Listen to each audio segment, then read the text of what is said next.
this I, if you don't dive into the situation, you will not come up with strong answers.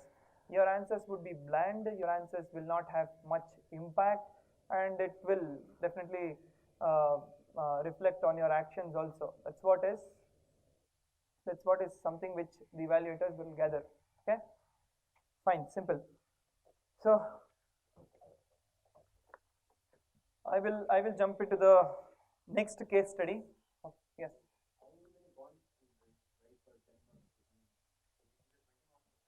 It's a 20-mark question, and yes, they will expect you to answer this in, if it's a 10-mark one, what is the word limit? If it's a 20-mark one, 300. So they would have given you 3 to 4 pages. Okay, so 3 to 4 pages. You are supposed to answer this in 300 words, and in each paper, for an average sized handwriting, it will consume 100 words. My handwriting, I can write 100 words in a page. So I'll be given 3 to 4 pages basically. You will have to prioritize how many words you will be using in each sub question. So if I am answering this question, I will introduce it in 2 to 3 words, 2 to 3 sentences. I will write the stakeholders, I will write the ethical dilemmas, not in this case, in other cases I will write this, and I would have consumed at least half to like 3/4 of the page, or even 1 page for this. Okay, 1 page meaning at somewhere around 70 words probably, and the rest I will answer the next questions. The first question was this, so they may expect you to answer, the half of your answer should be based on this, and half of your answer should be on the steps, on the response that you take. So that's 100 to 150 words. This is 100 to 150 words. My answer is done. Okay. As I've written here, I will be writing most of these points. Okay, and probably a line also as to why is explaining it, why it is needed, and probably again this also, why, probably explaining it. So this will consume at least 100 to 150 words for sure, and even your response also somewhere around 100 to 150 words, 100 to 120 I would say. So this is how you may have to prioritize. Okay, so let's move to the next question. Any other doubts? Where?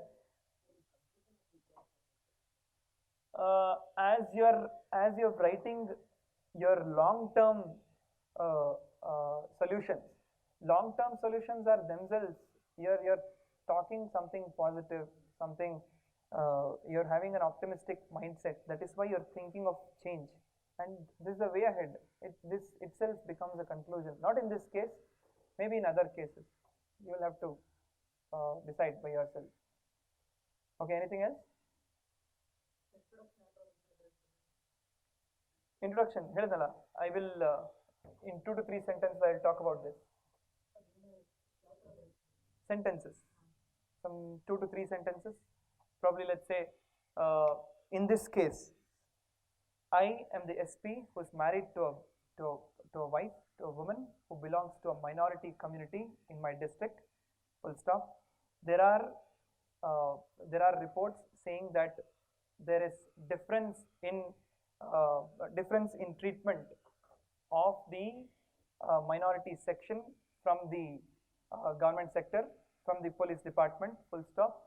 Lastly, because of this, there have been protests, and me being an SP of this district is responsible to handle this situation. Full stop. 3 sentences. So I have basically summarized the whole 2 paragraphs, and now I'll start with stakeholders, the actual question. Okay, fine. Next one, next case study. Please write this down.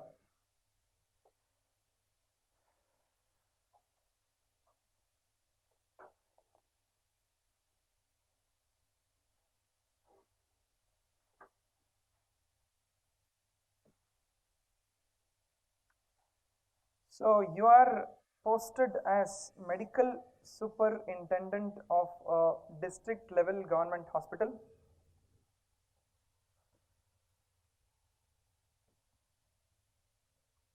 Medical superintendent of a district level government hospital which caters to the need of poor patients caters to the need of poor patients from surrounding rural areas,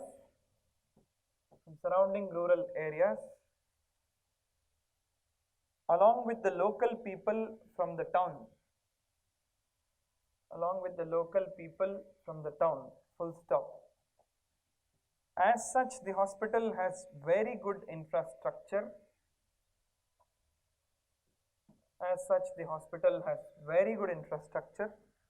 And adequate equipments to cater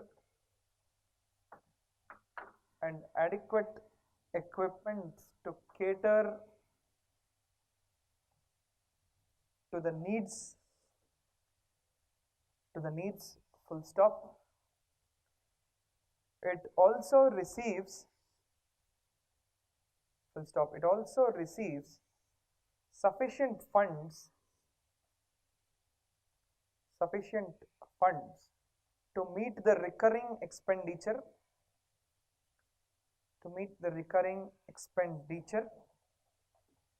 full stop.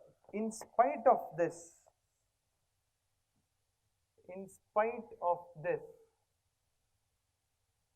there have been repeated complaints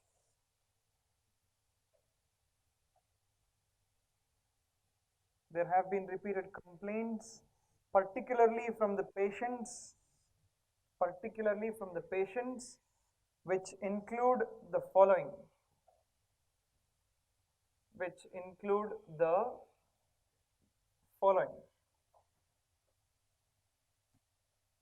Number one,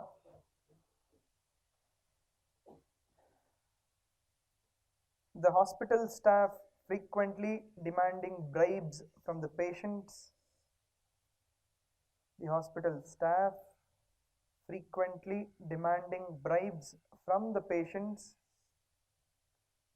For the services rendered.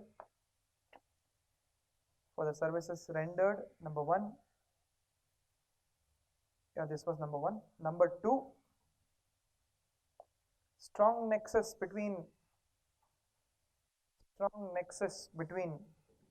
senior doctors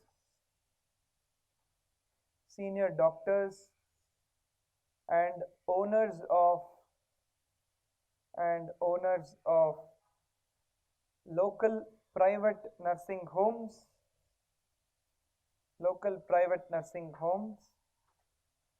and as a result of which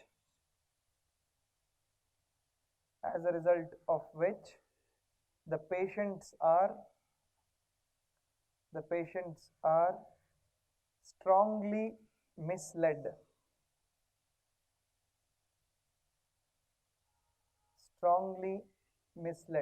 Full stop.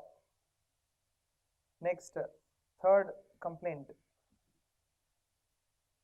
There also exists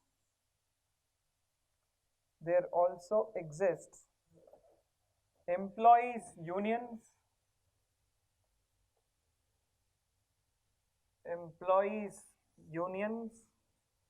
which put undue pressure and resent any reformative step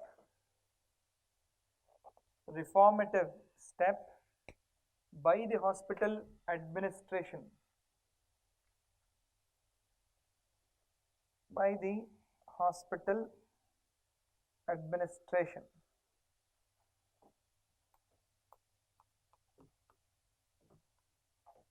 Okay, full stop. How will you handle this situation?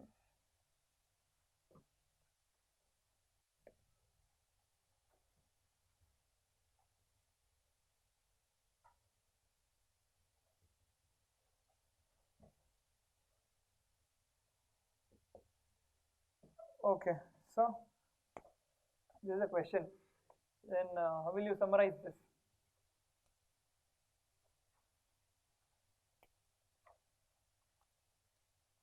Yourself. Try.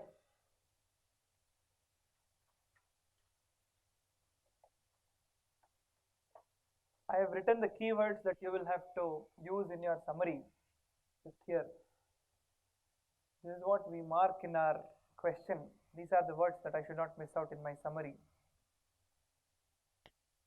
It has to be very lucid, very, it has to summarize everything basically, not again explain things like in the question.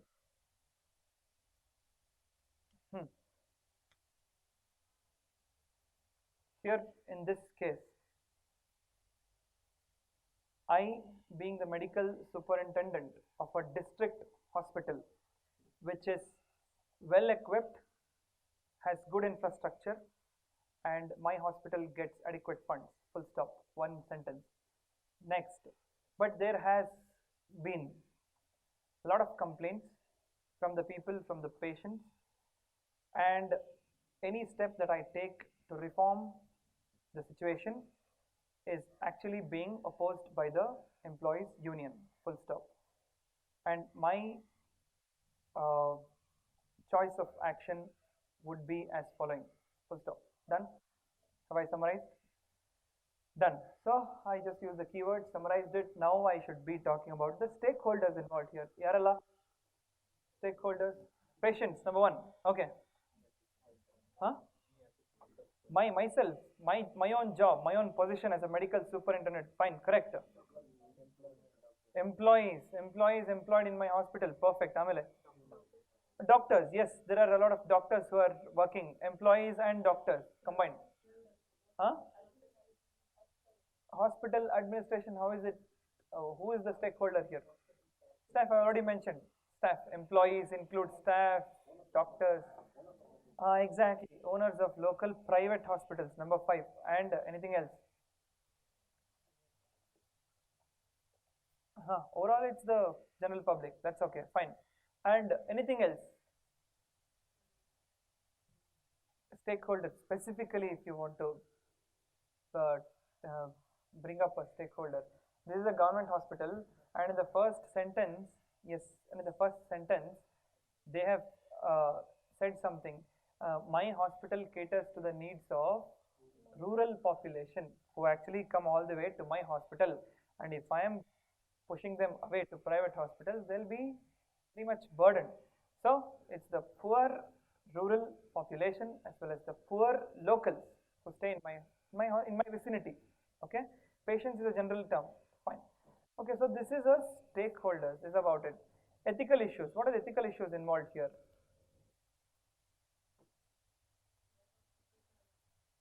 Yes, number 1, great. So especially as this is a medical field, so medical field is supposed to have the highest ethics, highest extent of professional ethics. As we are talking about the medical field, professional ethics is very important, and we are seeing that it is getting breached. Number 1, Amele. Corruption. So what does it mean? What is the value that is getting breached? Honesty. Correct. So not being honest, not being upright. There's no integrity in my action. Fine. Amele. Amazing. Correct. Conflict of interest. Why conflict of interest? Exactly. If I'm working both in government as well as private sector, there always exists a conflict of interest. Every patient that comes to my hospital, suppose I work in a government hospital, some patient comes to my hospital when I'm working in the morning hours inside the government, inside my chamber in the government hospital. I see that there is some facility which is missing here. Okay, though I want to help this patient, I should not be referring him to my private clinic. I should not be asking, there's no proper equipment which is there in this hospital at present. You may come in the evening, you can avail the medical service from my side, from my clinic.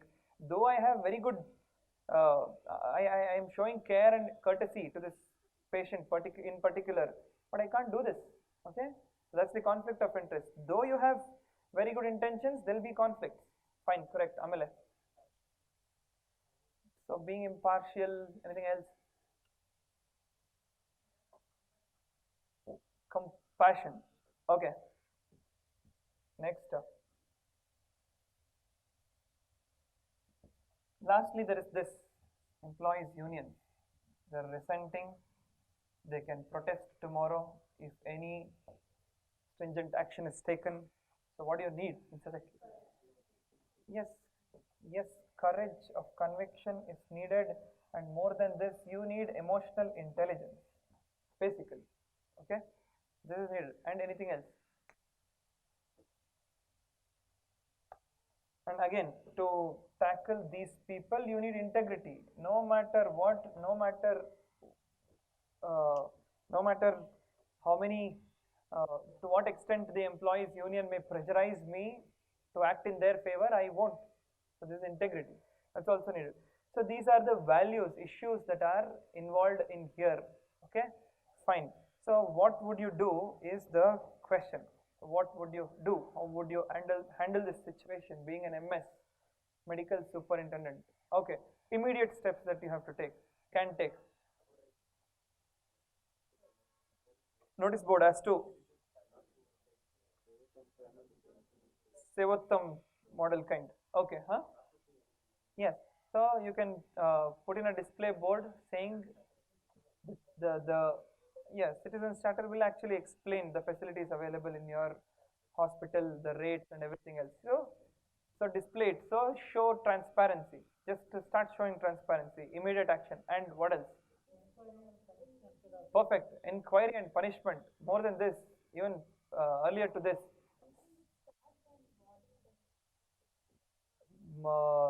Okay. Rather than before that, my priority would be to actually, if I catch, there are complaints, they would have written letters or they would have approached you directly with some evidence, who knows. Okay, so I will handle this case objectively, and I will actually start an inquiry against the uh, culprits, and if the inquiry proves that they are the culprits, I'll actually take action. So inquiry and action, number one. You showing your strictness, you showing your uprightness should start from this, and transparency, and then yes, then conduct a meeting, probably immediate action. Conduct a meeting, say, just spell out what you are here for. I am not an MS who will actually take all this nonsense, will bear all these things in this hospital. I am not there for that. So please behave yourself. So this can be the message that you can give in a meeting that you conduct. Fine. Next, anything else? Immediate action.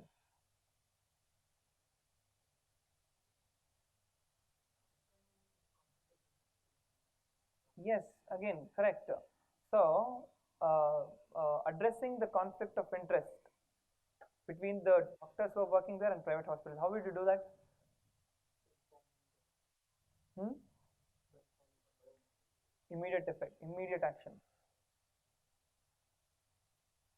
Immediate action against, actually, as we said, as we discussed, conduct an inquiry. If you see that there is a nexus or there is a link between your staff and the private staff, take immediate action. Make sure that this nexus is cut, is broken right away. Anything else? Next step. And if at all, last immediate action, if at all, why do you think they send this patient, they are sending this patients away from their government hospital to private clinics? Maybe by giving reasons like that this equipment is not working, that this OT is not ready for a surgery to be done, maybe that there is no such facility, no such diagnostic facility in my hospital, so go to this. So you actually take care of all these facilities. The question may say that the infrastructure is there, but you are not sure whether you are using it. So make sure that you utilize all the facilities, the infrastructure that is there. If that is addressed, doctors will have no reason to send them to private clinics, send the patients to private clinics. So make sure that that is working and there. Okay, and these are the immediate steps that you can take. Long-term steps, reformative ones. Firstly, how would you address this conflict of interest? Is it bad for a person to hold both positions inside a government? I would say, I'm a doctor, I will work in the government hospital in the morning hours, in whatever stipulated time that I am required to, and after the hospital hours, I will take up my private practice. and who should stop me? Why should someone stop me? Okay, so can this be right? Yes, because the I'm exercising my responsibility properly when I'm there inside the hospital, and my private life is none of the government's business because of that. And someone who disagrees with this, no answer. Why? Conflict of interest gives you the chance to break the rules. Perfect. Okay. So what you want to do now? Making specific laws like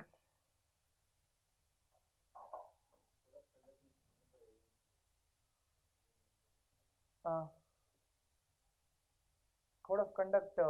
Does it give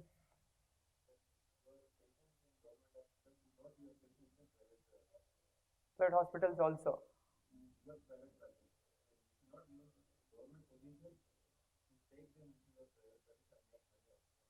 That is correct. That's a code that is given, understood, that's there in the rules also. That's why rules bar government employees to engage themselves in private profession also, even even in their private time. Okay, government rules bar them from doing that. No, no, not allowed. So if I'm a doctor, if I become an IAS, I'm actually barred from taking up, continuing with my practice. I'm actually barred.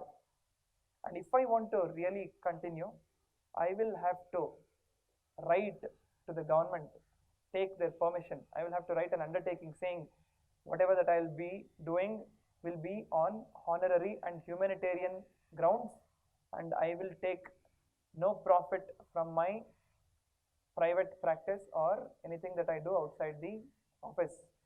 I'll have to write that undertaking, take the permission. That's different. Okay.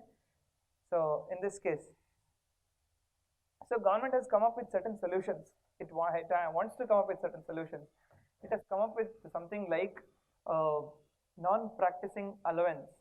This is an incentive that the government wants to give to the doctors for them to not take up private practice, even in their private time, even in their personal time. Okay, something like this, some allowance which it gives as an incentive. Okay, you make sure that if you are the medical superintendent, for their loss, you actually write to the government if there is no such provision, or if there is such provision, you make sure that it is implemented to its spirit. Okay, so that's number one.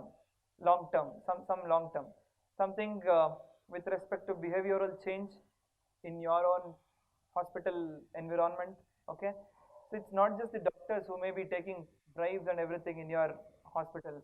Someone who's a cleaner, someone who's a group D, okay, someone who works as a clerk, anyone as such. But behavioral change should actually be initiated from your side. It starts from the first day. Okay, so on a long term, you will have to be very influential in your office. So money is something which is not so easy to let go. But if people are ready to let go of money, if people are ready for a Bhudan, you will have to be a Gandhi. Okay. So if you want to bring in some change, behavioral change is long lasting, not just laws. Okay. That you will have to do by persuasion, influence. You will have to be the person firstly. Okay. That's there. And how will you tackle the union, the employees union? Yes, exactly. So employees unions are not there only to do this protest and everything. Suppose if you are an, let's say not an MS, let's say that you're an IAS officer, you will have hundreds of, maybe thousands of government employees working under you, okay? And not all of them can come to you, meet you with their grievance. You'll not have time to listen to them. But who listens to them? Their grievance are these employees union, okay? So it's a very good mechanism through which you get to know what is good, what is bad, what is there, what is not there, among the employees in under you. Okay, so it's a very good vent out mechanism for the employees as such. Listen to them, take them into confidence. On a long term, how will you start by addressing the grievances. If you are able to address one or two, or at least some one grievance out of 10, that is where you start. That is where you start gaining the confidence of the employees union. That's where you start basically. So that is also important. So how you do that? Again, through your patience, emotional intelligence, you being impartial, you listening to them, you persuading them. Yeah, fine. Okay, perfect.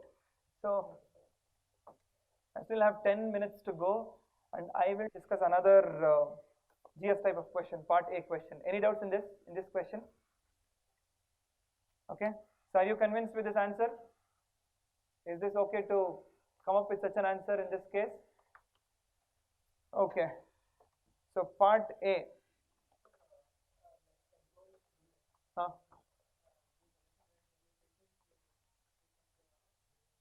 Yes, long term. I wanted something like this. Come on, adondu. Amele, I want to tell something like this. So we always say that there is this uh, attack on doctors happening, attack on healthcare staff happening in hospitals. Okay, a question on that also may come in the exam. So how will you handle when you are talking about the long-term steps that you want to take?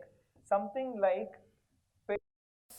uh, grievance table, desk.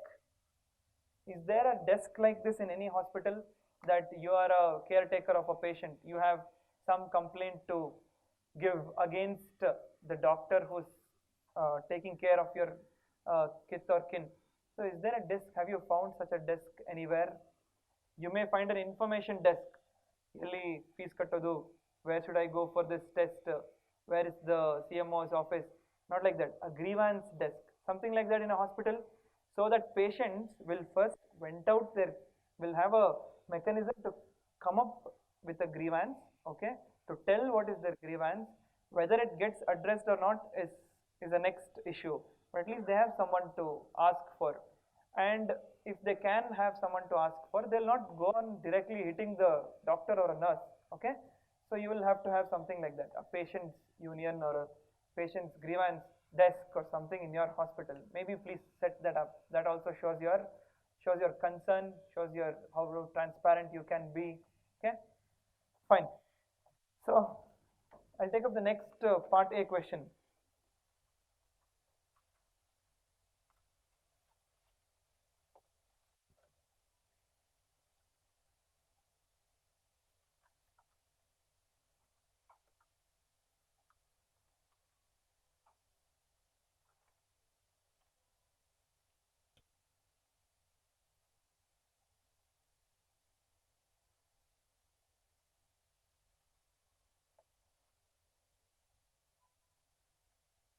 Okay.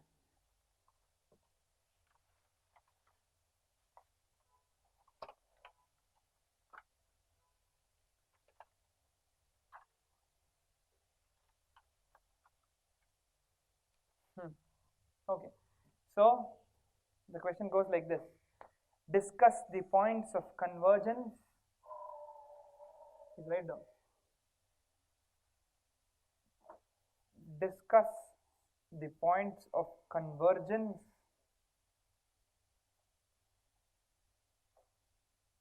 and divergence between law and ethics,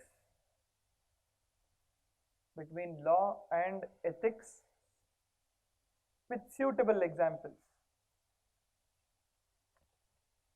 Between law and ethics with suitable examples.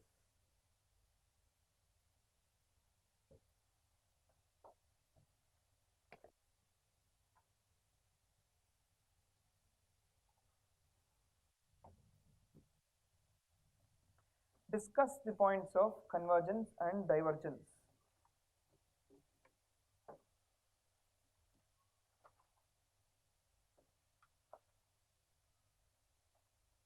Okay. So what is this question about?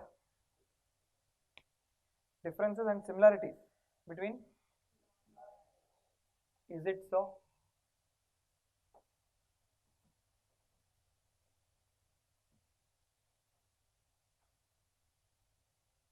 No?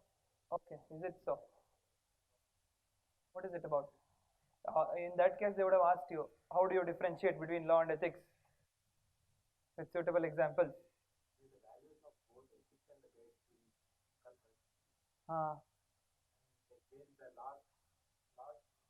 Ethics diverge. Okay, perfect. This is what is the question. It is not about you differentiating law and ethics. That's a high school kid will do that. So you are expected to discuss where law and ethics converges, where all, with suitable examples, where all law and ethics diverges. Okay. So can we give an example of law and ethics converging?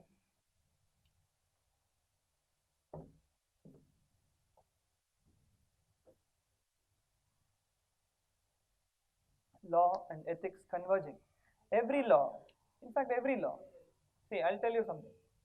So, every law, when you take a historical perspective, what were 10 commandments? Moses gave 10 commandments, 10 principles that everyone should follow so that there is harmony in society. Perfect. What about the commandments that were given, the codes that were given by Hammurabi from Mesopotamia, Hammurabi's code? Why did he give that? So he has codified ethics so that there is harmony in society. Perfect. What is our constitution? What does the law says? Constitution or the laws or the legal provisions are basically codification of your common sense and ethics. Simply put. So basically, law and ethics converges most of the time. Okay. If we want to be specific, what is your fundamental right? Fundamental right upholds equality. Equality, harmony, compassion towards others. Everything it's a moral principle, and fundamental right is just codifying the moral principle, isn't it? Yes. Anything else? Specific. Let us go to specific. Something called a surrogacy bill that was recently passed. Okay, you know this. And in this bill, they allow for what kind of surrogacy? Altruistic surrogacy. What is altruism? What is altruism? I'm just asking of the general term. Yes, yes, huh. Yes, simply put that. Altruism meaning being compassionate towards others. Okay, so showing your goodwill, good sense towards others is altruism. Okay, so this allows for altruistic surrogacy. So here the law as well as what is ethical about this is a woman is showing compassion towards another woman who is not able to bear a child, so that I'll bear it for you. She's showing that compassion. She's going to help her. Okay, morality is involved here, and legality, our laws, is trying to make sure that there are there's no one who can misuse this provision. So law and ethics is converging to come up with a surrogacy bill. Anything else? Many bills are there you can come up with. You can speak of hardcore ethics, morality. Which one? That's again controversial. Triple talaq. Okay, give an example like triple talaq, where the laws and ethics is converging to make sure that there is harmony. Okay, perfect. So these are some of the examples, and we are seeing that laws and ethics are converging, that there is no conflict between them in these rules. You can't say that altruistic surrogacy is wrong. In what sense? Someone will ask, in what sense? It's actually addressing both morality as well as legality. So it's converging. So now if we have to talk about where it actually diverges, this is the most important part of your answer, because there's a lot of conflict in a lot of laws that are there. Okay, like for example, Yes, section 497, fine, capital punishment, okay, fine. And yes, let me talk about, is there a, if I have to be very specific, euthanasia, okay, euthanasia. Government, actually, Supreme Court guidelines and the government can follow and is following something called passive euthanasia. It's allowed, it's legal. But even allowing for passive euthanasia, seriously, so that's a question mark. Here you can ask a question. It's okay that you've allowed it legally, that passive euthanasia can go on. But morally speaking, can passive euthanasia also be moral to do? Can it be moral? People may take both sides. Some may say, yes, it is moral, it is lessening the burden among the caretakers of this patient, it is lessening the pain that this patient is actually undergoing. All that is fine. But there's another side. Who knows? We have waited for 6 months, 1 year, and the patient has not come out of vegetative state, coma. He may come out of his vegetative state. Medical surprises can happen. Okay, such things can happen. He can come out of his coma tomorrow, and he can be one of the best citizens, one of the amazing personalities ever. Who knows tomorrow? That's possible, and we are taking away that possibility. So it's a question mark. So here, my morality is diverging from the actual moral sense. Okay, maybe it is true legally I am allowing it to happen, but that's not the case. And another thing, trials on animals. Okay, clinical trials on humans also, trials on animals. So we have laws for it, we have rules for it. So we have laws wherein we allow certain species or certain kinds of animals upon which scientific researchers can research. Okay, we have allowed for it. So legally there are a few animals which can be killed even for the sake of research. So it's legally right, perfect. I am using only I'm exploiting only these kind of animals or species, that's legally allowed. But morally, while killing every guinea pig, while killing every mouse, while killing every frog, is it morally right? That's a question mark. Okay, the laws has allowed it. Slaughterhouse, so laws on slaughterhouses also. Okay, so we have certain rules, how kasai khana, how these slaughterhouses should be. We have rules, where should it be set up, what is the dimension of the place. We have provisions, guidelines. But overall, when you look at the uh, practice, is it morally right, morally okay to follow non-violence, kill animals, slaughter animals? The name itself is too immoral, slaughterhouse. But laws provide for slaughterhouses. So that's where your laws and ethics are diverging. Okay. Which one?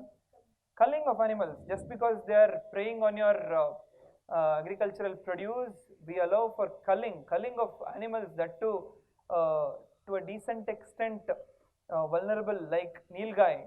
We actually allow for culling of such animals. Okay. Here, our ethics and legality, they're diverging. These are the points. So, which one?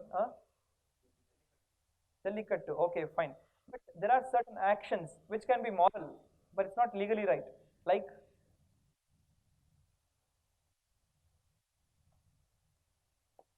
Jean-Paul Sartre says this: existence precedes essence. Gandhiji says this: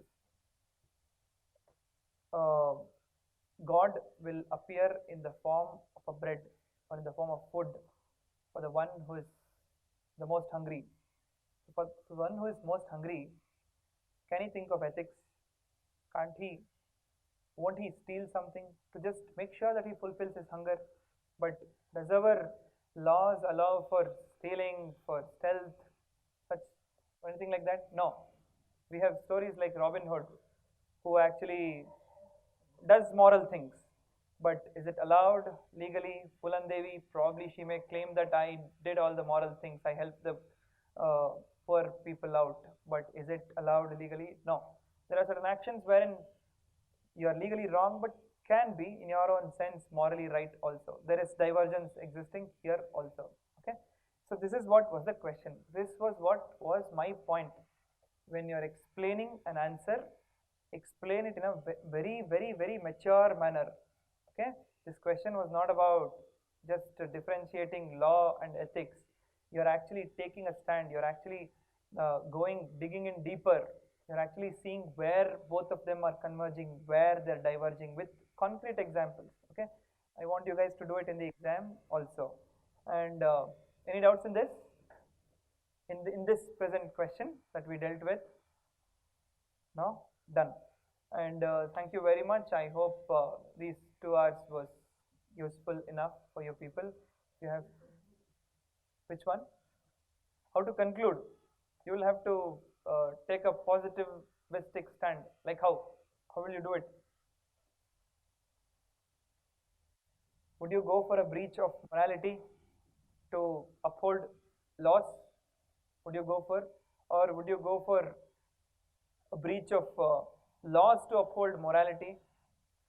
Like you are lynching. People may presume that we are morally right. This person has committed a rape and he has to face death like right now. This is the psyche of the people. Okay, can you allow that to happen? No, there has to be a balance. That's why you're an SP. You should bring in among the people trust in the law and order, trust in the machinery, trust in the process. You are responsible for it. Okay? Yes? Yes, you are responsible for harmony in the society. So basically, law, as I introduced, it is a codification of common sense and morality and ethics. So basically, it has to stay as a codification of common sense. Ultimately, common sense and morality should prevail, and legalities should take a reform. Like we have come up with reforms in case of adultery law. We are doing away with a lot of archaic colonial rules that you know. Mention them. We are progressing towards morality, not just sticking to legality. That can be your conclusion. Exactly. Exactly. That's the point. The long term, your laws, legal provisions should converge with morality. Morality is the highest ethic. Compassion is the highest ethic. Nothing else. Okay. So, any other doubts? So thank you. Thanks for allowing me to take this session for 2 hours. I hope it was useful, and all the best for your exams and future. Thank you.